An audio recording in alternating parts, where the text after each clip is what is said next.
So on my existing cable, somehow this thing got pulled out.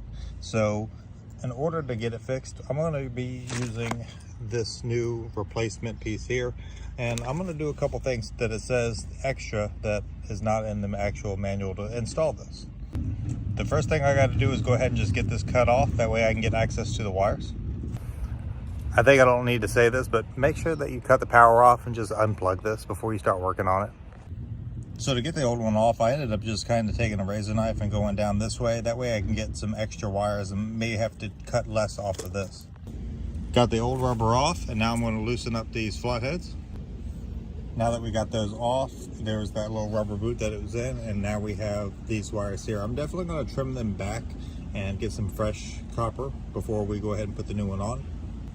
Now back here we've got some different lines, and this gauge cable is super big, so I'm going to go ahead and cut this back a little bit. I'm going to leave it a little bit smaller, that way it at least grabs nice and good, but I'm going to put it on here, kind of get it figured up, and then get some measurements. Now she's on there pretty tight. Now what I am going to do is throw a little bit of silicone on the inside once I put everything in, to just make sure that it's extra nice and sealed.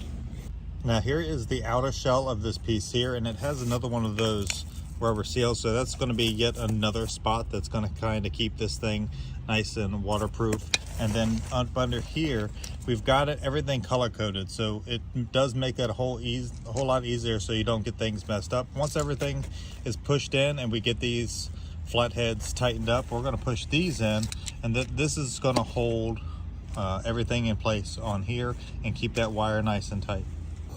So now I'm going to get some measurements on this piece. So we've already got the yellow piece on, then we got to slide this black piece on here, and then we're going to want a little bit of that rubber from the wire in there. Now we're going to set everything in place to where it sits, which is about right here, and the wires are going to come to about here. So now I can kind of figure out where I need to cut these and then restrip them. All right, here's what she's looking like. Make sure that all of these get on super tight. Now we're going to go ahead and slide this on and then put our screws from the top back into this. All right, got those 2 screws back in, and now we're going to go ahead and slam this back up here into place. And then voila, that's what you got. I'm going to go ahead and just plug it back into this little connection here and get it screwed in. Be good to go.